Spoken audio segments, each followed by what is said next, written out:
Seattle USA में एक announcement हुई है। इंडियन ओरिजिन जानवी कंडूला की फैमिली को $29 मिलियन का कंपनसेशन दिया जाएगा। इंडियन रुपीस में बात करें तो ये लगभग 262 करोड़ रुपए बनते हैं। जानवी को एक स्पीडिंग पुलिस व्हीकल ने टक्कर मारी थी जब वो सिएटल में सड़क क्रॉस कर रही थी, जिसमें जानवी की ट्रेजिक डेथ हो जाती है। अब सोचिए, पुलिस की गाड़ी ने किसी को मारा और स्टेट ने खुद एक्सेप्ट किया कि हमारी गलती है, हमारा ऑफिसर इसके लिए जिम्मेदार है और इसलिए हम आपको 262 करोड़ देंगे। मेरे ख्याल से ये है सिविक लायबिलिटी, ये है अकाउंटेबिलिटी एक रिस्पॉन्सिबल सोसाइटी के अंदर। अब एक नजर इंडिया की तरफ देखते हैं। अगर ये केस इंडिया में होता तो फैमिली को मिलते 4 लाख रुपए, शायद एक लोकल मिनिस्टर की विजिट हो जाती और एक फोटो खिंचवा लेते, कॉन्डोलेंसेस दे देते और फिर सारा खेल खत्म। हाँ, पैसे किसी को वापस तो नहीं लेके आ सकता, पर सिएटल के केस में ये पैसे एक मैसेज देते हैं कि स्टेट की गलती के लिए स्टेट ही जिम्मेदार है। तुम्हारा इररिवर्सिबल लॉस है, हमें पता है और इसे एक्नॉलेज भी किया जाता है। अब इंडिया में क्या होता है कि एक गरीब परिवार का सोल ब्रेड विनर मारा जाता है,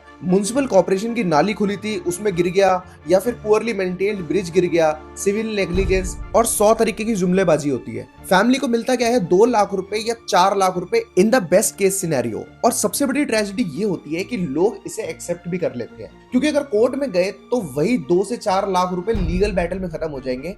10 साल 20 साल केस चलेगा और एंड में और भी कम पैसे मिलेंगे या बिल्कुल ही नहीं मिलेंगे। तो लोग चुपचाप ले लेते हैं जो मिल रहा है, क्योंकि कोई ऑप्शन नहीं होता। सिएटल ने 262 करोड़ दिए, इंडिया देता तो 4 लाख। दोनों कंट्रीज में एक ही इंसान की जिंदगी पर फर्क कितना है वैल्यू के अंदर। आपका इस बात पे क्या कहना है, कमेंट सेक्शन में जरूर बताएं और ऐसे और जानकारी के लिए फॉलो कर ले मेक अपडेट।